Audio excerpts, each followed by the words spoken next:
আজ আপনাদের নিয়ে যাব এমন এক জায়গায়, যে জায়গাটাকে প্রকৃতির স্বর্গরাজ্য বললেও কম বলা হবে। একদম নির্জন, নিস্তব্ধে, নিরিবিলিতে থাকতে চাইলে আপনাকে অবশ্যই আসতে হবে ভুটান ঘাটে। ভুটানের পাহাড়, রায়ডাক নদী ও চা বাগানে সমৃদ্ধ এই স্থানটি সপ্তাহের শেষে দুদিনের ছুটি নিয়ে ঘুরে আসাই যায়। আজকের এই ভিডিওতে আপনারা দেখতে পাবেন যে আপনারা কিভাবে হাওড়া বা কলকাতা থেকে ভুটান ঘাট আসবেন, কোথায় থাকবেন আর কিভাবে ঘুরবেন, বাকি সমস্ত কিছু ডিটেলস আজকের এই ভিডিওতে আমি দেবো। আশা করি আপনাদের ভিডিওটা খুব ভালো লাগবে।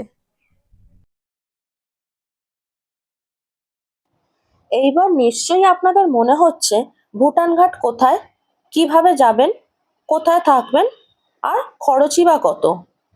এইসব প্রশ্নের উত্তর জানতে হলে ভিডিওটা পুরোটা অবশ্যই দেখতে থাকুন। আর আমার এই ছোট্ট চ্যানেলটা যদি এখনো পর্যন্ত আপনার সাবস্ক্রাইব করা না হয়ে থাকে, তাহলে সেটাও কিন্তু করে ফেলুন ঝটপট। তাহলে এইবারে আপনাদের বলি ভুটান ঘাট কিভাবে যাবেন। ভুটান ঘাট যাওয়ার নিকটবর্তী রেলওয়ে স্টেশন হলো নিউ আলিপুরদুয়ার। হাওড়া ও শিয়ালদা থেকে প্রচুর ট্রেন পাবেন, যেগুলি নিউ আলিপুরদুয়ার যায়। যেমন কাঞ্চনজঙ্ঘা এক্সপ্রেস, গৌহাটি এক্সপ্রেস, তিস্তা তোরসা, সরাইঘাট, কামরূপ ও পদাতিকের মতো একগুচ্ছ ট্রেন পাবেন নিউ আলিপুরদুয়ারের জন্য। আমরা হাওড়া থেকে সন্ধে 6:35 ধরে নিয়েছিলাম কামরূপ এক্সপ্রেস, যা পরের দিন সকাল 8:15 আমাদের পৌঁছে দিয়েছিল নিউ আলিপুরদুয়ার স্টেশনে। নিউ আলিপুরদুয়ার স্টেশনের বাইরে অনেক অটো ও গাড়ি পেয়ে যাবেন ভুটান ঘাট যাওয়ার জন্য। অবশ্যই দরদাম করে বুকিং করবেন। আমরা একটি টোটো ধরে নিয়েছিলাম, কারণ ভুটান ঘাট পর্যন্ত আমরা যাব স্কুটি ভাড়া করে। আর এখন আমরা যাচ্ছি নিউ আলিপুর দুয়ার থেকে যিনি স্কুটি ভাড়া দেন তার বাড়িতে। তার বাড়ি পর্যন্ত যেতে আমাদের টোটো ভাড়া নিয়েছিল 20 টাকা করে জনপ্রতি।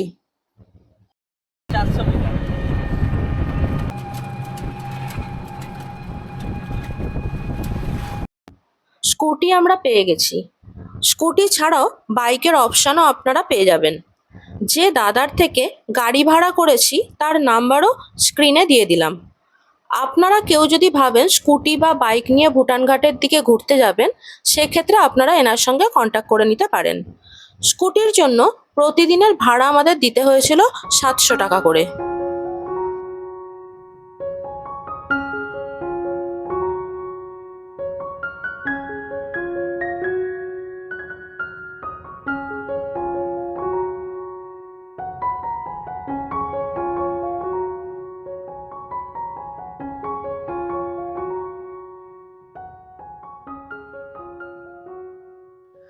আপনারা যদি অটো বুকিং করে ভুটান ঘাট পৌঁছতে চান, তাহলে 800 থেকে 1200 টাকা লাগবে প্রতি অটো পিছু। আর যারা গাড়ি বুকিং করবেন বলে ভাবছেন, তাদের জন্য 1800 থেকে 2200 টাকার মতো লাগবে। সামনেই দেখা যাচ্ছে সুউচ্চ ভুটানের পাহাড়গুলি। আর এই জায়গার নাম হলো হাতিপোতা মোড়। এই মোড় থেকেই সোজা যেতে হবে ভুটান ঘাটের জন্য। নিউ আলিপুরদুয়ার স্টেশন থেকে ভুটান ঘাটের দূরত্ব মাত্র 44 কিলোমিটার, আর সময় লাগবে 1.5 ঘন্টার মতো। ফরেস্ট ডিপার্টমেন্টের অফিসকে ডান দিকে রেখে আমরা ঢুকে পড়েছি বাঁ দিকের একটি সরু গলির ভিতরে।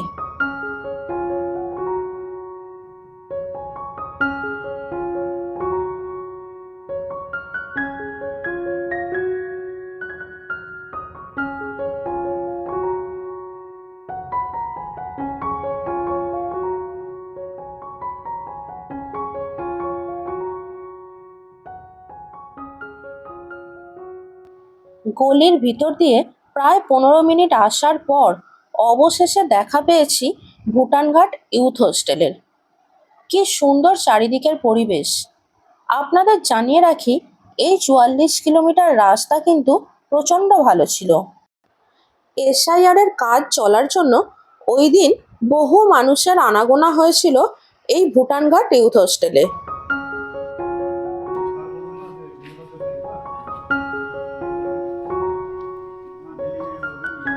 Good afternoon. এখন বাজে 12:30, আর এই মুহূর্তে আমরা এসে হাজির হয়েছি অফবিট ডুয়ার্স অর্থাৎ ভুটান ঘাট। আজ 24শে জানুয়ারি, আর আমরা চলে এসেছি ডুয়ার্স ঘুরতে। ডুয়ার্স বলতে অ্যাকচুয়ালি আমরা তো জলদাপাড়া, গরুমারা, লাটাগুড়ি এই সাইডগুলোই বুঝি, কিন্তু আমরা এসেছি ভুটান ঘাটে। এই জায়গাটা কিন্তু বক্সা টাইগার রিজার্ভের একটা অংশ। প্রথমেই আপনাদের সঙ্গে রুমটা একটু শেয়ার করে দিই, যে আমরা যে রুমটায় আছি এই রুমটা অ্যাকচুয়াল কতটা সুন্দর, আর এই রুম থেকে কীরকম টাইপের ভিউ আপনারা পেতে পারেন। চলুন সেটা এখন দেখে নেওয়া যাক। সিঁড়ি দিয়ে উঠে সামনেই পাবেন রিসেপশন এরিয়া। ঘর বুকিংয়ের পর যে কাগজটি আপনাকে দেওয়া হবে সেটা এসে এই রিসেপশনে কিন্তু দেখাতে হবে। রিসেপশন থেকে একটু বাঁদিকে গেলেই দেখতে পাওয়া যাবে লিফট। আপনারা যদি হেঁটে উঠতে না পারেন তাহলে আপনারা লিফটের সাহায্য নিতে পারেন। লিফট থেকে নামার পরেই দেখতে পাবেন লম্বা একটি করিডোর। আমাদের দেওয়া হয়েছে 205 নম্বর রুম। রুমগুলো একদম নতুন, ঝাঁ চকচকে যাকে বলে। আমরা নিয়েছিলাম এসি ডাবল বেডের রুম, যার ভাড়া 850 টাকা। সমস্ত রকমের ট্যাক্স পে করার পর ঘর ভাড়া দিতে হয়েছিল 1002 টাকা। এইবার বলি ভুটানঘাট ইউথ হোস্টেল আপনারা বুকিং কিভাবে করবেন। অনলাইন ও অফলাইন দুইভাবেই কিন্তু বুকিং করা যায়। অনলাইন কিভাবে করবেন সেটা স্ক্রিনে দেখে নিন, আমি ওয়েবসাইট দিয়ে দিলাম। আর অফলাইন করতে হলে কোথায় আসতে হবে সেই অ্যাড্রেসটাও কিন্তু আমি স্ক্রিনে দিয়ে দিলাম।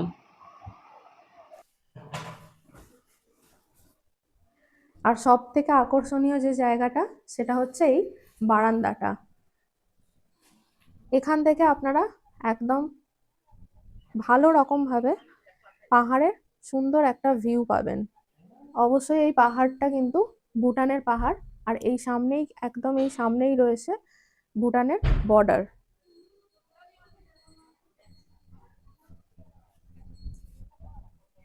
আর সেই সঙ্গে পাওয়া যাবে পাখিদের কিচিরমিচির আওয়াজ। একটু আগেই পাখিগুলো প্রচণ্ড ডাকাডাকি করছিল। এইবার আমাদের খেতে যাওয়ার পালা। এখন আমরা এসে গেছি ডাইনিং রুমে, যেটা আছে গ্রাউন্ড ফ্লোরে। ভীষণ বড় এবং সুন্দর ব্যবস্থা এখানে আছে। গিয়ে দেখলাম একসঙ্গে বেশ অনেকজন খেতে বসতে পারবে। শুধু তাই নয়, এখানে এসিরও ব্যবস্থা আছে। সামনেই আছে কিচেন। আর আপনাদের সাথে খাবারের দামটাও একটু শেয়ার করে নিই। তবে ভুটানঘাট ইউথ হোস্টেলে আসার আগে অবশ্যই কিন্তু আপনারা খাবারের অর্ডারটা দিয়ে দেবেন। আমি স্ক্রিনে নাম্বারটা দিয়ে দিচ্ছি, এনার সাথে কন্ট্যাক্ট করে আপনারা খাবারের অর্ডারটা আগে থেকেই দিয়ে দেবেন। আমরা নিয়েছিলাম 2টো চিকেন থালি, যার দাম পড়েছিল 250 টাকা। আর খাবারের টেস্ট ছিল খুবই ভালো। ভুটানঘাট ইউথ হোস্টেলে থাকলে আপনাদের অবশ্যই এখান থেকেই খাবার খেতে হবে, কারণ বাইরে গেলে আর কোনো খাবারের অপশন আপনারা পাবেন না।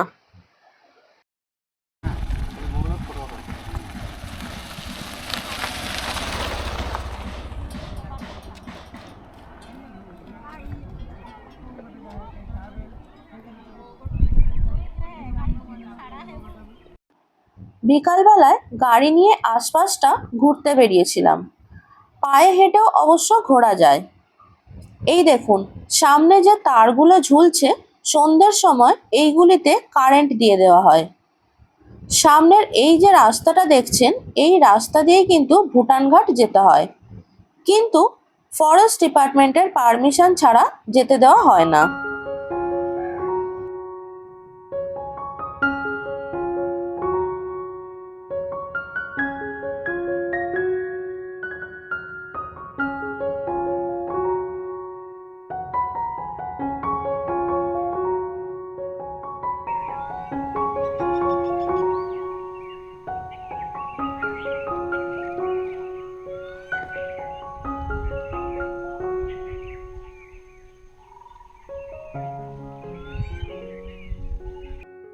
বিকালবেলায় একটি টোটো ভাড়া করে ঘুরে আসতে পারেন তুত্তুরি চা বাগান।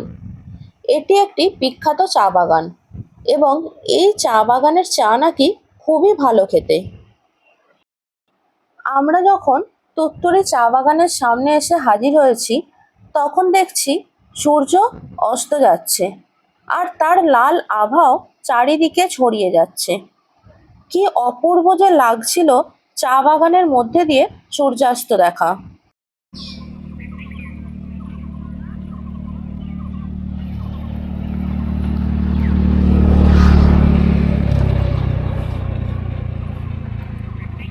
সন্ধ্যা হয়ে আসছে দেখে এইবার আমাদেরও ইউথ হোস্টেলের দিকে ফেরার পালা। যতই হোক এই জায়গাটি কিন্তু বক্সা টাইগার রিজার্ভ ফরেস্টের অন্তর্গত। গিয়ে দেখি ইউথ হোস্টেলের সামনে ফুচকা বসে আছে। 10 টাকায় 6টা 10 টাকা 6টা না, খাবে? बागरा केहू के भी नहीं देवन 10 से बगैर 10 টাকা 10টা দিল। এরপর ইউথ হোস্টেলের সামনে ফাঁকা জমিতে নিজেদের মতো করে দৌড়াদৌড়ি করে, ছবি তুলে, ভিডিও করে আরও কিছুটা সময় কাটিয়ে চলে আসি আমাদের ঘরে। রাত্রিবেলায় আমরা নিয়েছিলাম বাঁধাকপির তরকারি আর রুটি, যার দাম নিয়েছিল প্রতি প্লেট 50 টাকা করে। একটি প্লেটে রুটি দিচ্ছিল 4টে করে। প্রচুর ঠান্ডা জানো, ভুটানঘাটের পাহাড় থেকে কনকনিয়া ঠান্ডা হাওয়া বইছে। টেম্পারেচার কত 12 হবে হয়তো, কিন্তু হাওয়া চালাচ্ছে এত পারা যাচ্ছে না। চারিদিক দেখতে পাচ্ছেন পেছনটা পুরো ঘুটঘুটে অন্ধকার, একদম ঘুটঘুটে অন্ধকার, মানে এখনো দেখা যাচ্ছে না সামনে কি আছে। যদি আপনারা ভাবেন যে ডুয়ার্সের মতো জায়গাতে এসে একটু নির্জনে নিস্তব্ধে একটা রাত বা দুটো রাত কাটাতে চাইছেন, তাহলে সেক্ষেত্রে ভুটান ঘাট কিন্তু একদম প্রপার জায়গা, একদম যেটা আপনারা লাটাগুড়িতে এই মুহূর্তে আর পাবেন না। লাটাগুড়ি এখন মেনলি শহর হয়ে শহর গেছে। হয়ে গেছে, ফ্ল্যাট তৈরি হচ্ছে ওখানে অনেক। মেন যে ভুটান ঘাটের দিকে আমরা যাব ভাবছি, আদৌ যেতে পারবো কিনা জানি না। চারিদিক থেকেই বলছে পারমিশন দেওয়া হয় না, তো এখনো আমাদের কোনো ঠিক নেই যে আমরা কাল যাব কি যাব না। যদি যেতে পারি তাহলে ডেফিনেটলি আপনাদের সঙ্গে সেটা শেয়ার করব, আর যদি না যেতে পারি, সত্যি যদি পারমিশন না দেয় আমাদেরকে, তাহলে যেতে পারবো না। আপাতত এই জায়গাটুকুই দেখাবো, এখানে এসেও একটা দিন কাটাতে পারবেন। একদম প্রপার যে ভুটান ঘাটেই যেতে হবে এরকম কোনো ব্যাপার নেই।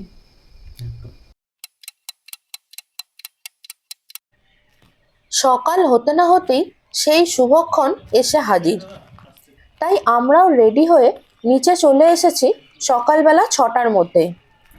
একজন দাদা আমাদের ভুটান ঘাট নিয়ে যাবেন বলে রাজি হয়েছেন। এনার এই বাইকে করেই আমরা দুজন এখন বহু প্রত্যাশিত ভুটান ঘাট দেখতে যাব।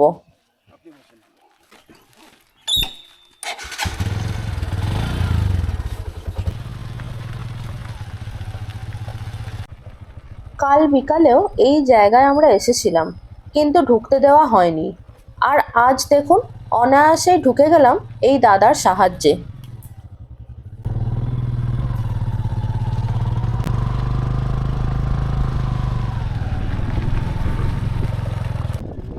ওই দূরে দেখুন 2খানা ময়ূর বসে আছে। যেহেতু আমরা একদম সকালবেলা গিয়েছিলাম, তাই এখানে ময়ূর আর হরিণের দেখা পেয়েছিলাম।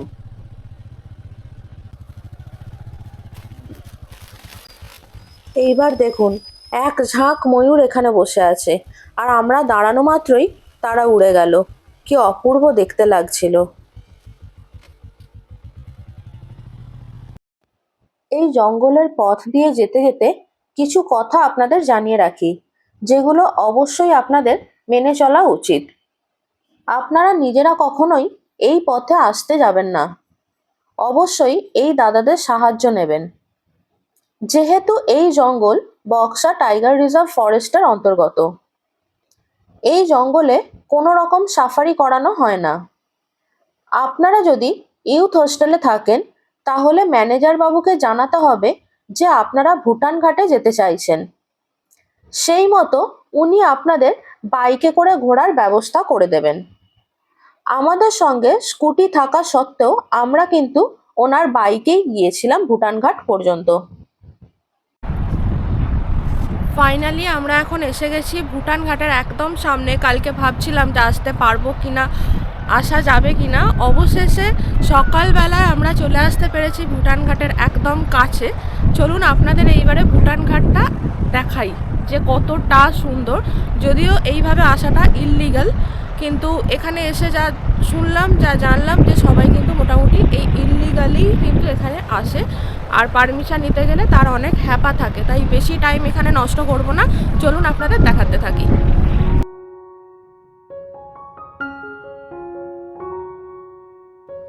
এই হলো বহু প্রত্যাশিত ভুটান ঘাট। সামনে দিয়েই প্রবাহিত হচ্ছে রায়ডাক নদী। সামনের এই যে কালো পাহাড়টিকে দেখছেন, এটিকেই বলা হয় কালা পাহাড়। আমরা যখন পৌঁছেছিলাম সূর্যদেব তখনও ওঠেননি ঠিক মতো। সূর্যের আলো পড়লে এই পাহাড়ের গায়ে নাকি 7টি রং দেখতে পাওয়া যায়, কিন্তু আমাদের হাতে সময় ছিল অত্যন্ত সীমিত।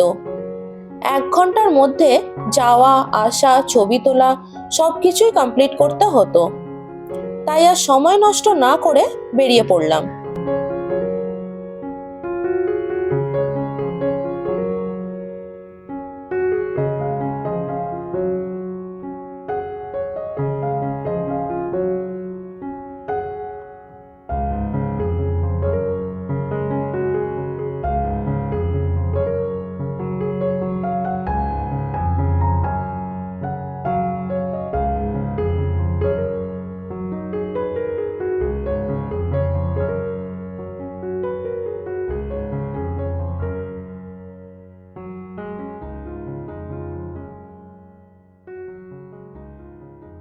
এই 5-10 মিনিট হলো আমরা ভুটান ঘাটের মেন জায়গাতে গিয়েছিলাম, সেখানে ঘুরে চলে এসেছি। আর কাল রাত্রিরে বলেছিলাম যে কিভাবে যাব জানি না, আদৌ কেউ নিয়ে যেতে পারবে কিনা সেটাও জানি না। তো ফাইনালি সকালবেলা একজন ফোন করে ডাকার পরে আমরা কিন্তু রেডি হয়ে চলে গিয়েছিলাম।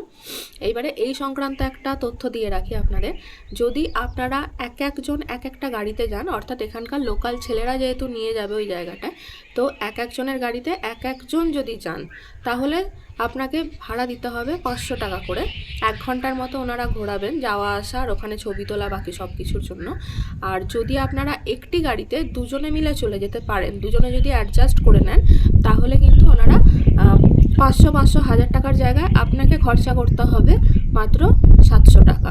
যেমন আমরা দুজনে গিয়েছিলাম, তাই তো আমরা দুজনে। অবশ্যই, তবে রিকোয়েস্ট করতে হবে যে যদি নিয়ে যায় তাহলে ভালো হয়। একদম একদম। তো রিকোয়েস্ট করতে ওরা নিয়ে যায়, 300 টাকা সেভ হয়, কিন্তু করে দেয় এটাও। আর ওনাদের হাত কিন্তু ভীষণ পাকাপোক্ত, অতএব ভয় পাওয়ার কোনো ব্যাপার নেই যে ওই রাস্তা দিয়ে ওনারা কিভাবে নিয়ে যাবেন কি। আমরাও এখানে বাইক নিয়ে এসেছি, স্কুটি নিয়ে এসেছি, কিন্তু আমরা ট্রাই করিনি, কারণ ভেতরের রাস্তা খুবই খারাপ আর জঙ্গলের মধ্যে ওরকম নিজে গাড়ি চালানো উচিতও নয়। তো তাই জন্য এদের গাড়িতেই আমরা গেছি। আর আজকের মতো আমাদের ভুটান ঘাট ঘোরা শেষ হলো, ভুটান ঘাটের পর্বও শেষ হলো। পর্বটা দেখবেন, আশা করি আপনাদের ভালো লাগবে। আজকে ভুটান ঘাট থেকে আরও একটা অন্য জায়গায় আমরা যাব, সেটা দেখা যাক কোন দিকে যাই, সেই ভিডিও খুব তাড়াতাড়ি চলে আসবে। ভালো থাকবেন সকলে।